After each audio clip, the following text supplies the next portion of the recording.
បាទអនុញ្ញាតគ្រប់នឹងជំរាបសួរទៅដល់ពុកម៉ែបងប្អូនយើងទាំងអស់គ្នាដែលកំពុងតែមានវត្តមានចូលរួមទស្សនាក្នុងការ live ផ្ទាល់សម្រាប់ដំណើរឆ្នោតវៀតណាមរបស់ខ្ញុំបាទដែលខ្ញុំ live ចេញពីល្ងាចថ្ងៃទី10ខែ10ឆ្នាំ2025គឺតម្រូវសម្រាប់តម្រុយថ្ងៃទី11ថ្ងៃស្អែកខែ10ឆ្នាំ2025ត្រូវនៅខែតុលាហើយស្អែកថ្ងៃ11ហើយតែជាដំបូងខ្ញុំបាទក៏សូមចូលរួមសម្រាប់ថ្ងៃទី10ខែ10ហ្នឹងសម្រាប់លេខធំប៉ោះអារបស់យើងគឺ559គឺលេខគូ559គឺលេខ7ហើយនិងលេខ9មួយក្នុងនោះខ្ញុំ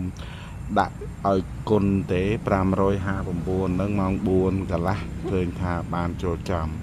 គឺនៅក្នុងថ្ងៃទី10ខែ10ជារៀងរាល់ឆ្នាំគឺថ្ងៃគូខែគូអញ្ចឹងគេហៅថាថ្ងៃ10ខ្ញុំហៅថាថ្ងៃគូព្រោះ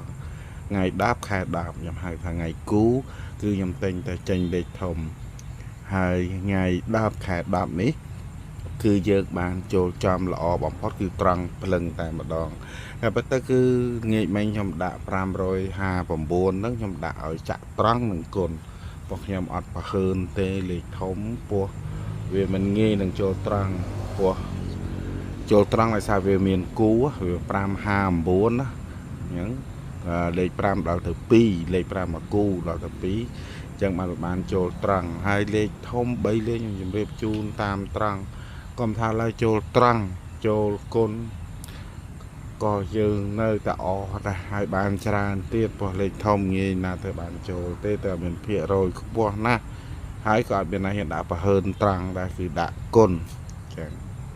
ដាក់ត្រង់នឹងគុណតែជាផលរបស់យើង559យើងគឺបានចូលក្នុងប៉ុស្តិ៍អាម៉ោង4កន្លះចំថ្ងៃទី10ខែ10ឆ្នាំ2025ខ្ញុំបាទក៏សូមចូលរួមអបអរសាទរសម្រាប់បងប្អូនដែលចូលយកលេខធំនៅក្នុងថ្ងៃនេះបាទសំណួរសួរថាថ្ងៃ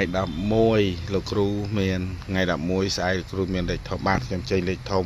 មួយថ្ងៃទៀតខ្ញុំដាក់ត្រង់នឹងគុណខ្ញុំដាក់ម៉ោង4កន្លះតដែលខ្ញុំឲ្យចាក់ ABCD ក្នុងនោះខ្ញុំបដោតប៉ុស្តិ៍ A តដែលអញ្ចឹងខ្ញុំអត់ប្រហើនទេខ្ញុំដាក់ត្រង់នឹងគុណខ្ញុំដាក់ម៉ោងដដែលម៉ោង4កន្លះហើយខ្ញុំដាក់4ប៉ុស្តិ៍ ABCD គឺរងតិចទៅលេខធំសំបីតែយើងចាក់100 200ខ្មែរ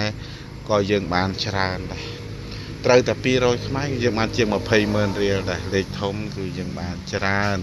បើលេខតូចយើងត្រូវ1000អញ្ចឹងយើងបាន100,000រៀល2000យើងបាន200,000រៀលតែបើលេខធំបើចាក់តាម1000ខ្មែរត្រូវដល់បាន1លានរៀលស្មើនឹង$250អញ្ចឹងគេថាលេខធំមិនងាយទេសម័យតែ100ខ្មែរក៏បាន100000ដែរអញ្ចឹងខ្ញុំដាក់4ប៉ុស្តិ៍ស្អែកខ្ញុំឲ្យផ្ដោតលើប៉ុស្តិ៍ A តដែរបើចាំប៉ុស្តិ៍ A យើងគឺមួយក្របមួយប៉ុស្តិ៍ហ្នឹងគឺសំណាងធំមែនទេតែខ្ញុំអត់ភើនឹងឲ្យចាក់4ប៉ុស្តិ៍អញ្ចឹងភាគរយស្អែកថ្ងៃស្អែកម៉ោង4កន្លះលេខតូចនិងលេខធំគឺចូលនៅក្នុងប៉ុស្តិ៍ A មកប៉ុស្តិ៍ខាងលើតែខ្ញុំអត់ប្រហើនទេខ្ញុំដាក់ប៉ុស្តិ៍ A ហ្នឹងប៉ុស្តិ៍បុករបស់យើងលេខមួយក្របតូចបុកហើយនឹងលេខមួយក្រប3លេខគឺចាក់ត្រង់នឹងគុណចឹងពុកម៉ែបងប្អូនដែលចូលទិញដីសូមតាក់ទងមក account Facebook របស់ខ្ញុំបាទឈៀនសាយឬក៏សាយឈៀនពីសារហ្នឹងមួយណាក៏បានទាំង logo ផែនដីមូលកម្ៅពណ៌ភ្លើងនៅបងប្អូនឃើញស្រាប់ហើយបងប្អូនតាក់ទងតាមលេខ Telegram គឺលេខ096 322 1474ខ្ញុំបាទសូមជម្រាបជូនថាស្អែកថ្ងៃ11ខែ10យើងនឹងចូលលេខតូចមួយក្របប៉ុស្តិ៍ A និងលេខធំមួយក្របចូលគុណនៅម៉ោង4កន្លះអរគុណ